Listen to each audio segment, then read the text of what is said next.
Hey, how's it going, everybody? I thought I'd make a quick video sharing some of my Famicom collection. So about 2 weeks ago, I went to a local flea market and they had a couple of Japanese import cartridges, and I love physical media, so here we are. So this is my Super Famicom cartridge, my first one I've gotten so far. Bahamut Lagoon.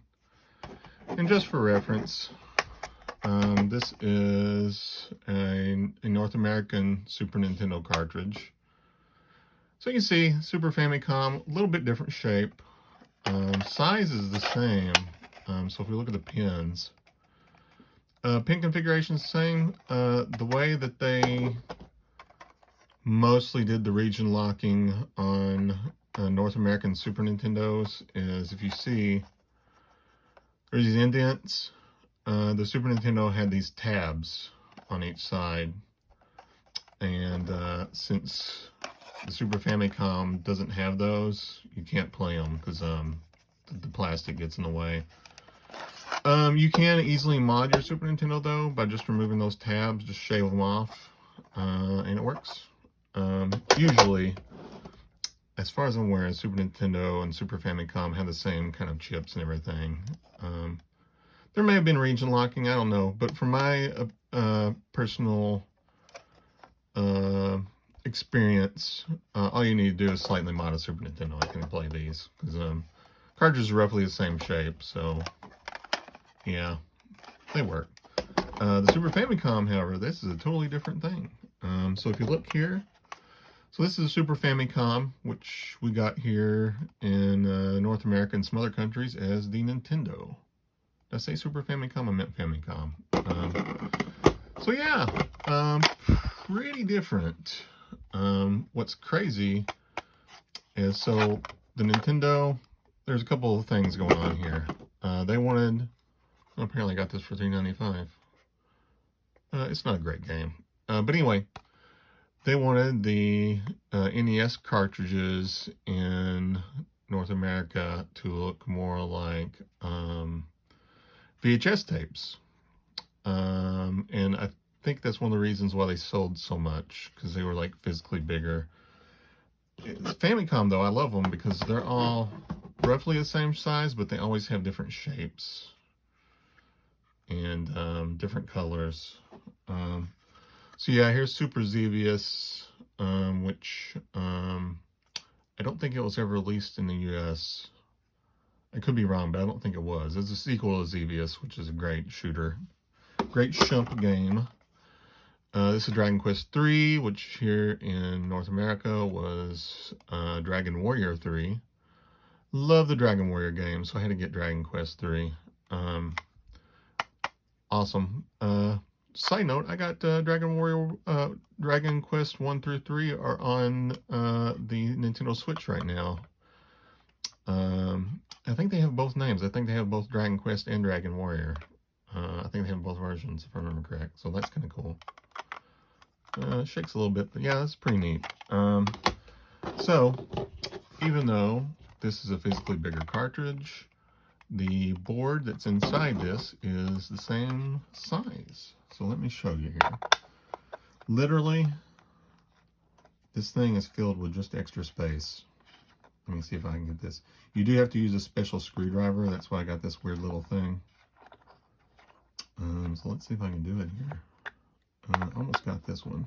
You got to kind of really bear down on the screws to get them out. But yeah, so that's the way they did the hardware protection. Oh, also, if you look here, I can't remember how many pins these have. 72, something like that.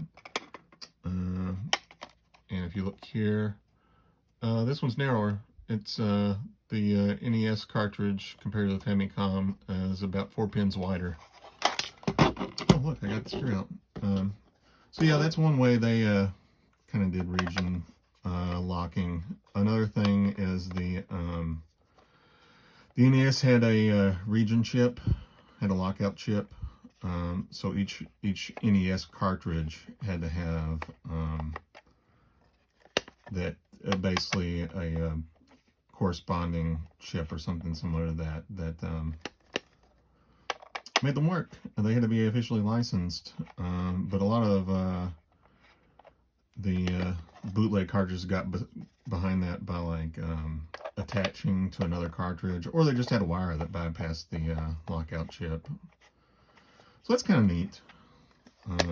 I can't open the Famicom because they're a lot harder to open, but these just have screws that I can't screw off. I think I can get this one. This is just a grungy tape. Okay, yeah, it's done. It's a grungy cartridge. Need to clean a bunch of these, to be honest. I think I've about got this one. Yeah, okay. So theoretically, we should be able to open it up and take a look. It does have a hinge at top. Okay, this one, okay, that one's out. This one's not all the way out.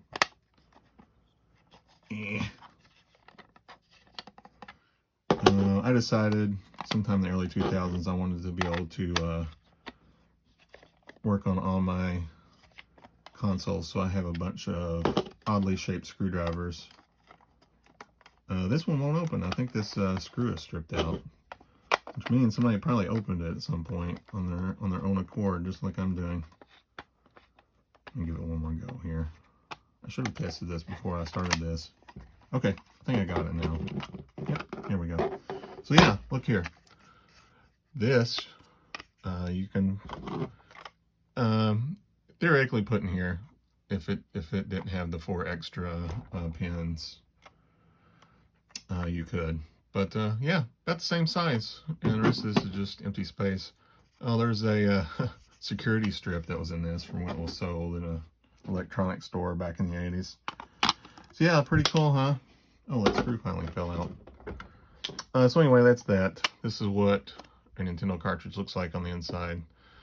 So one of the chips has the actual game on it, and then there's some extraneous chips for like memory and stuff like that. So very cool. I won't bore you by putting that back together. I just wanted to show. And let me show you the rest of my Famicom cartridge, because I do love physical media. So this is my favorite, probably, Transformers Mystery of Convoy.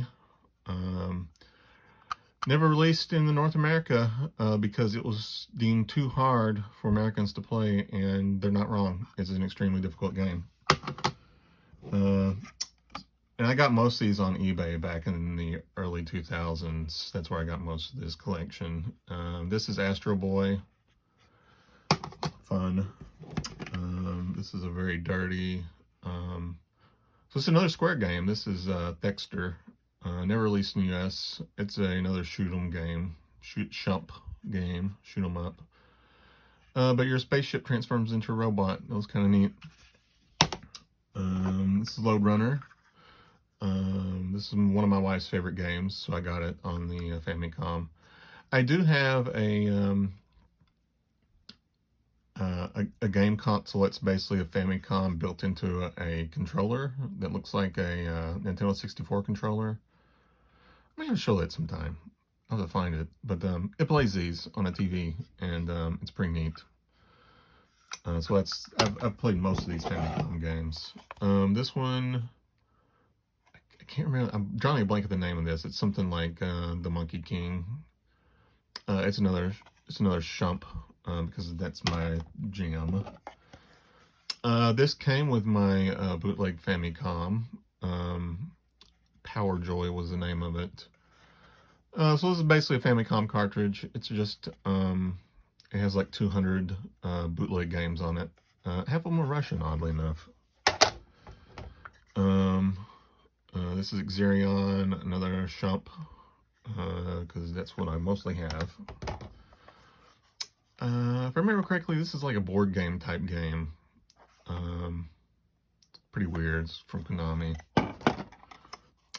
This is a Super Gundam game. I think this is another shooting game, if I remember correctly. This is some kind of soccer game. I like that it's got, I'm assuming it's got somebody's name in Japanese on it. That's pretty funny. Here's a baseball game. So yeah, there you go. There is the Famicom collection. I just really like physical media. and I like these too. And I like seeing games like this with stuff written on them in Japanese. Because we all did that with our NES games back in the day. And kids everywhere are still the same, do the exact same thing. But anyway, there you go. I hope you enjoyed this.